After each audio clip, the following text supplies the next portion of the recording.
இன்றைக்கி இந்த வீடியோவில் ப்ரக்கோலி சூப் எப்படி செய்யலான்னு தான் பார்க்குறோம். ப்ரக்கோலி, ஒரு வெங்காயம், ஒரு தக்காளி, ஒரு பச்சை மிளகாய், கொஞ்சம் இஞ்சி, பூண்டு இது எல்லாத்தையும் தனித்தனியாக கட் பண்ணி வச்சுருங்க. ஒரு கடாயில் கொஞ்சமாக எண்ணெய் ஊற்றி இது எல்லாத்தையுமே வதக்கிட்டு நல்லா ஒரு 2 டம்ளர் அளவுக்கு தண்ணி ஊற்றி நல்லா வேக வச்சுருங்க. இந்த அளவுக்கு வெந்து தண்டு வரணும். தண்டு நல்லா வெந்து வந்தோடனே மிக்ஸி ஜாருக்கு மாற்றி ஆற விட்டுட்டு நல்லா நைஸாக அரைச்சி எடுத்துருங்க.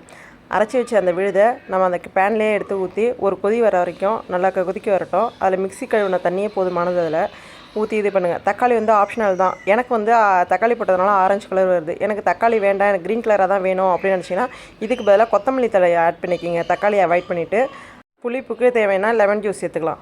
இதில் இந்தளவு கொதிச்சு வந்தோடனே இதில் ஃப்ரெஷ் க்ரீம் இருந்தால் ஃப்ரெஷ் க்ரீம் சேர்த்துங்க. அப்படி இல்லைனா திக்காக நான் ஊற்றுன மாதிரி தேங்காய் பால் நல்லா அரைச்சி ஊற்றிங்க.